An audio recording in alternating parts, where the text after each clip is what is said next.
ومراته بتحاول تشجعه وتقوله بس انت عملت كل اللي تقدر عليه علشان تعالج الناس، ولازم تفضل مستمر في الشغل مع النقابة، لان من غيرها مش هنلاقي فلوس نصرف على بنتنا ولا نسدد الديون اللي علينا. وساعتها هي وجوزها بيعيطوا من ظروفهم الصعبة، وجوزها بيكون متأثر انه مش قادر يعيشهم حياة كويسة مهما نحاول. وبعد كده بنلاقي الدكاترة متجمعين تاني في اجتماع للنقابة، وكلهم بيتكلموا ان كل مدى الحالة بتسوء اكتر في المبيعات بتاعتهم. وفجأة رئيس النقابة بيطلب من بيير الدكتور اللي راح لفارما الصيدلية انه يقول رأيه في اللي بيحصل وايه اخبار المبيعات في صيدليته، وان صيدليته اكتر صيدلية متضررة لانها قريبة من صيدلية فارما. وساعتها بيقف بيير وبيقول لهم انا هقول رأيي بكل صراحة، وبيسألهم حد منكم دخل صيدلية العالم الموازي او شاف الادوية اللي بيقدموها؟ وطبعا بتكون اجابتهم لا، وان ده ممنوع.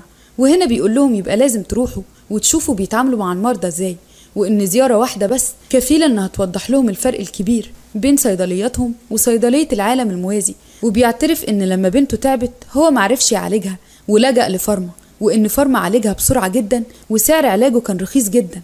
وبيقول لهم علشان كده اللي بيروح صيدلية العالم الموازي مش هيجي ابدا صيدلياتنا تاني. وهنا رئيس النقابة بيتعصب وبيقول له ان فارما مخفض سعر الدواء بمساعدة فلوس والده، مش علشان هو فعلا رخيص، وده علشان يضرهم في شغلهم، وان الاغنياء هم السبب في انهم بيبيعوا الادويه باسعار غاليه اساسا، وانه لما كان محتاج مساعده طبيه قبل كده محدش من الاغنياء دول ساعده.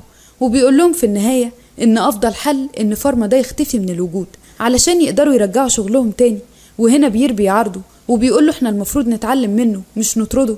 وساعتها رئيس النقابه بيتعصب وبيطرد بيير من النقابه. وتاني يوم بنلاقي بيير قاعد قدام صيدليته اللي كلها متكسره، وفارما بيكون معدي وبيشوف اللي حصل، وبيعرف ان بيير اصلا دكتور صيدلي، وبيسأل بيير ايه السبب.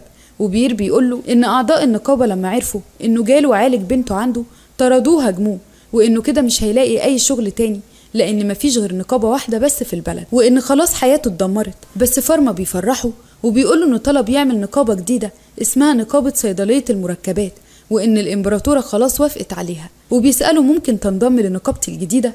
وساعتها بيير بتكون الفرحة مش سايعاه، وبنلاقيه بعد كده عمل صيدلية جديدة وجهز فيها كل الأدوية، وبيكون متوتر لأن ده يوم الافتتاح ومش عارف الناس هتقبله وتشتري منه ولا لأ. وأول ما بيفتح الباب بيتفاجئ لما بيلاقي ناس كتير، وبيسمعهم بيقولوا إن دي أول صيدلية مشاركة لصيدلية العالم الموازي وفيها نفس الأدوية بتاعت فارما. وهو بيفرح جدا وبيعيط من الفرحة، وبيقول بكل فخر وبصوت عالي لكل الناس أهلا بيكوا في صيدلية الفجر. وبيبدأ ملخص النهاردة على شخص راكع في الأرض ومتكتف وقدامه كاهن بيعمل عليه تعويذة بالفنون المقدسة. وبعدها بنلاقي شخص واقف قدامه وبيسأله ليه يا كاميو عملت كده بعد ما كنت أفضل طبيب في المملكة وأنقذت ناس كتير من الموت؟ ليه بدأت تعمل تجارب على الناس وتستخدم موهبتك في الشر؟ والشخص ده بيجاوب عليه وبيقوله أنا ما استخدمتهاش في الشر، ومهما قتلت من الناس في ناس غيرهم بيتولدوا، وهي دي أحلى حاجة في الحياة. وبعدها بنلاقي والد فارما بيقوم مفزوع من النوم وبيقول ليه يا كاميو، وبنعرف إن هو اللي كان بيحلم بالموقف ده وإنه حصل معاه زمان وهو شاب. وبعد كده بنلاقي عيلة فارما قاعدين ومستنيين الفطار يجهز، وفارما بيلاحظ إن باباه سرحان في حاجة فبيسأله إذا كان كويس، وباباه بيرد عليه وبيقوله إنه متوتر شوية بسبب إنه افتكر ذكرى قديمة حصلت معاه. وبعدها في خادم بيدخله رسالة وبيعرفوا إنها جاية من بارلي الابن الكبير ليه وأخو فارما، وبيكون متحمسين جدا وبيفضلوا يسألوا هو هيجي امتى للبيت. لكن والد فارما بيصدمهم وبيقول لهم انه كاتب في الجواب انه هيتأخر شوية كمان مش هيرجع قريب، فبيحزنوا لانه بقاله فترة مرجعش. وفي الوقت ده والد فارما بيقول له ان بعد الفطار يروح له المكتب علشان في موضوع خطير هيتكلم معاه فيه، وبيقول له ان بعد شهر عاصمة الامبراطورية وهي مدينة مرسير بتعمل معرض سنوي في نفس الميعاد كل سنة، والمعرض ده بيمتد لمدة شهر، وفي المعرض بيكون متجمع كل التجار وكل أنواع السلع. لكن في مشكلة خطيرة حصلت، وفارما بيسأله بيقوله إيه اللي حصل. ووالده بيقوله إن أخوه كتب في الرسالة إن في 1000 ساكن ماتوا على جزيرة بسبب مرض مميت، وإن في فريق باحثين خدوا عينة علشان يحللوها لكن مات 2 منهم أثناء عودتهم. وفي اللحظة دي عرف فارما إن المرض ده معدي، وباباه بيقوله إن المشكلة دلوقتي إن في المعرض ده في ناس هتيجي من الجزيرة اللي كان عليها المرض، وطبعا هتيجي للإمبراطورية بتاعتهم على طول. وفارما بيقوله إن ده معناه إنهم كده هيجيبوا العدوى معاهم للبلد. وفارما بيتوتر جدا وبيسأل باباه إذا كانت في بقايا من الباحثين اللي كانوا جايين وماتوا على أساس يقدر يحللها ويعرف ايه المرض ده بالظبط من خلالهم، لكن باباه بيقوله انهم اتخلصوا منهم عن طريق الحرق ومفيش اي دليل ليه على اي حاجة. وساعتها فارما بيفكر ان الحل الوحيد انهم يمنعوا التجار اصلا من الدخول. وبنلاقي اخوه بيكتب الرسالة وبيقول التفاصيل اللي حصلت للباحثين، وانهم ما كملوش اسبوع من وقت العدوى وماتوا على طول. ومن ساعتها وكل الادوات بتاعتهم تم التحفظ عليها. وفارما بيطلب من باباه معلومات اكتر عن الفيروس ده، وباباه بيقوله ان في شخص استخدم الاداة اللي فارما اخترعها قبل كده علشان يكتشف بيها نوع الفيروسات، وممكن تكون في صورة لشكل الفيروس على الاداة دي. وفارما بيطلب فورا من باباه انه يكتب لاخوه انه لازم يبعت له صورة من عينة التحليل دي. وفي نفس الوقت ده بتكون الامبراطورة عاملة اجتماع لكل الوزراء اللي في المملكة، وكلهم بيقولوا اخر التطورات وان عدد الوفيات قل جدا في المدينة. والامبراطورة بتقول لهم ده اكيد بسبب وجود صيدلية العالم الموازي ونقابة مركبي الادوية. والوزير بيقول لها ان كل اعمال فارما ناجحة، وكلهم بيشكروا في اللي عمله فارما الفترات اللي فاتت. علشان كده الامبراطورة بتقول لهم انها عايزة تدي فارما رتبة ارشيدوق، ودي رتبة عالية للصيدلي الملكي. لكن الوزيرة بتقول لها ان ده مخالف لقانون الامبراطورية لانه لسه سنه صغير. وبيكملوا الاجتماع، لكن الامبراطورة بتكون بتفكر وبتقول في نفسها انها متأكدة ان في كيان غريب سيطر على فارما، لكن اهم حاجة عندها ان بسببه الامبراطورية بتاعتها بقت قوية ومسيطرة بيها على ممالك كتير، وبتتمنى الوضع يستمر على كده. ولما بيكون فارما في الصيدلية، لين بتحس انه متوتر وبتسأله عن السبب، وهو بيقول لها الموضوع. ولما بيكون قاعد معاها بتجيله رسالة وبيكون فيها رسم مجهري لشكل الفيروس، ومن خلاله بيعرف ان ده مرض اسمه الموت الاسود او الطاعون. وعلى طول بيبدأ يتصرف وبيجهز مجموعة من الدكاترة يكونوا واقفين على مداخل مدينة مارسير علشان يفحصوا الناس قبل ما يدخلوا. وبعدها بيروح لوالده وبيقول له انه عرف ايه الفيروس ده، وعلى طول جن الدكاترة للفحص على مداخل المدينة. وبابا بيتبسط جدا منه هو ولين. وبعدها بابا بيقول له ان المرض ده لو دخل هتبقى كارثة لانه ملوش علاج، لكن فارما بيفاجئه كالعادة وبيقول له انه لقاله علاج مضاد حيوي للفيروس ده. وبابا بيكون مصدوم، وفارما بيقول له كمان انه وزع الدواء على كل الصيدليات التابعة ليه علشان لو احتاجوه يكون متوفر فورا. بس المهم مش العلاج، المهم انهم يمنعوه من الانتشار. وساعتها بابا بيفهم قصده وانه محتاج مساعدة من الامبراطورة. علشان كده بيروحوا بسرعة لقصر الامبراطورة وبيطلبوا منها تقفل كل المداخل ما عدا مداخل معينة بس تكون مفتوحة ويكون عليها أطباء الفحص، وبكده هيمنعوا انتشار الفيروس. وكمان فارما بيعرفها إن الفيروس ده بيتنقل عن طريق البراغيث الموجودة على الفئران، فبتأمر كمان بقتل كل الفئران من المدينة. وبتقول لفارما أنا حاطة كل ثقتي فيك. وبعدها بنلاقي فارما بيودي ميكروسكوب هو لسه مخترعه لبيير الدكتور اللي بقى رئيس نقابة المركبات دلوقتي علشان يستخدموه في الفحوصات. وبيير بيكون منبهر بالميكروسكوب لأنه اختراع جديد، وفارما بيوصيه إن أهم حاجة العلاج يتوزع بالمجان لكل الناس. وبعد كده بنلاقي الإمبراطورة مع وزير المالية ورئيس الوزراء بتطمن منهم على أخبار ترتيبات المعرض، وبيقولوا لها إن كل حاجة ماشية بشكل طبيعي وكويس جدا، وحتى مداخل المدينة الطبية ما أثرتش على تجهيزات المعرض.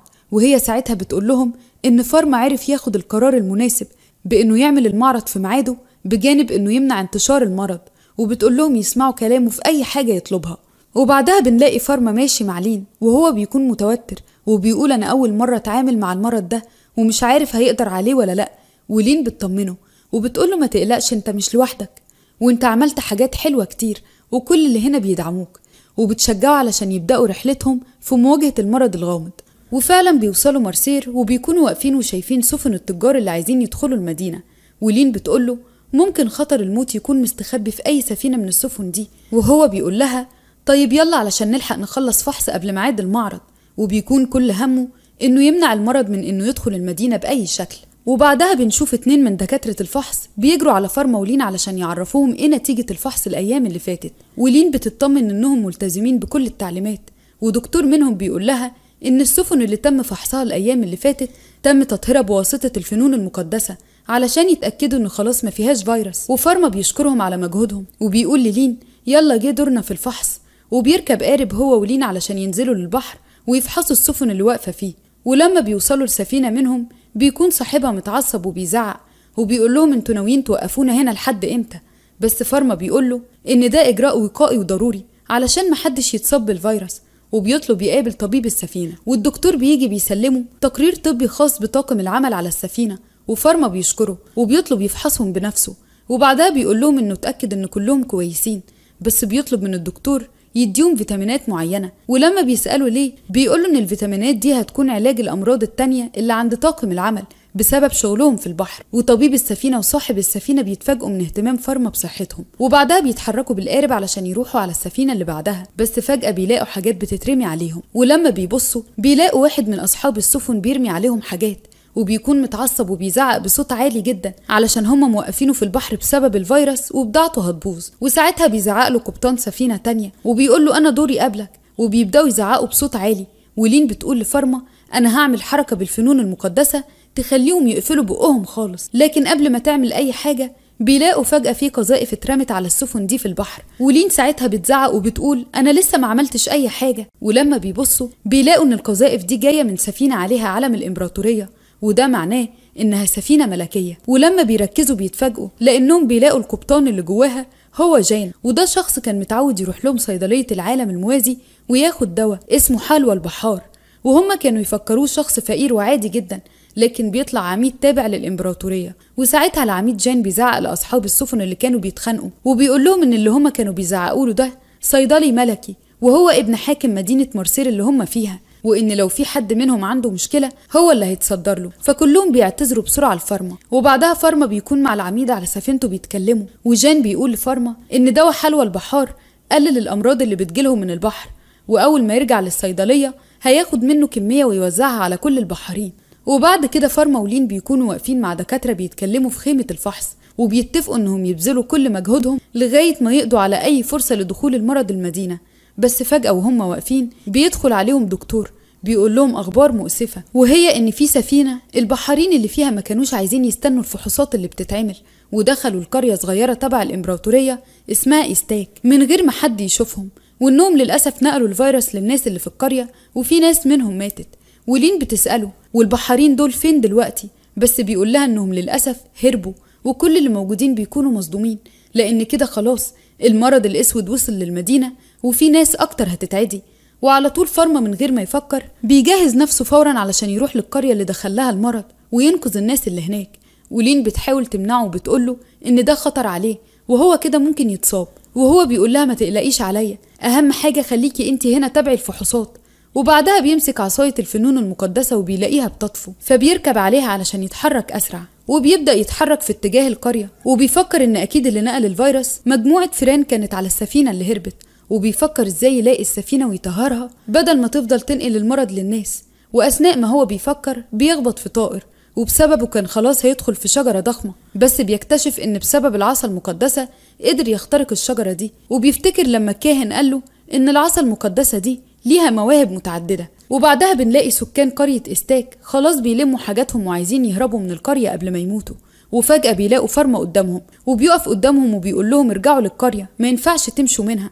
وهم بيتعصبوا وبيقولوا له لو رجعنا هنموت، وهو بيحاول يفهمهم انهم حتى لو هربوا كده الفيروس هينتشر وممكن يموتوا، لكن برضه مش بيسمعوا كلامه وبيزعقوا له وبيقولوا له انت مين، وبيفتكروا انه ظهر قدامهم على غفلة وبيعتقدوا انه ساحر او شيطان. وعلشان كده بيضطر يستخدم الفنون المقدسة وبيعمل غلاف من التلج بيحوط القرية كلها، وبيقول لهم انه عمل كده علشان يحتوي الفيروس من الانتشار ويقضي عليه، وانه جه للقرية دي علشان ينقذهم. وساعتها بيشوفوا الشعار وبيعرفوا انه طبيب ملكي، وساعتها بس بيبدأوا يسمعوا كلامه. وبعد كده بيكون فارما واقف مع اشخاص منهم بيعرفهم ايه هي خطة العلاج واحتواء المرض، وانه هيقسم القرية ل3 أقسام، قسم للمصابين وقسم لغير المصابين، واخر قسم للي عندهم اعراض حادة من المرض، وبيطلب مساعدتهم علشان يقدر يعمل كده. وبعد كده بنشوف قبطان من اللي موجودين على سفينة العميد جان بيبص بالمنظار على سفينة بعيدة، وبيقول للعميد إن السفينة دي ماشية بعيد عن باقي السفن ومش مستجيبة لأي نداءات منهم، وبيركزوا أكتر عليها، فبيلاقوا عليها 3 أعلام، وعلم منهم كانوا طالبين فيه مساعدة طبية، وبيتصدموا لما بيلاقوا إن آخر علم معناه إن في مصابين بالفيروس على السفينة دي. ولما بيقربوا منها بيترعبوا جدا لأنهم بيلاقوا كل اللي على السفينة أموات. وهنا العميد جان بيأمرهم إنهم لازم يضربوا السفينة دي حالا ويغرقوها، لأن هو ده الحل الوحيد، لأنها ممكن تنشر المرض. وبيفتكر كلام فارما لما كان بيقوله إن مهمته إنه يعالج كل الناس من الفيروس ده، وإن ما تبقاش فيه خسائر في الأرواح، وبيقول على طاقم السفينة اللي ماتوا إنهم أغبياء جدا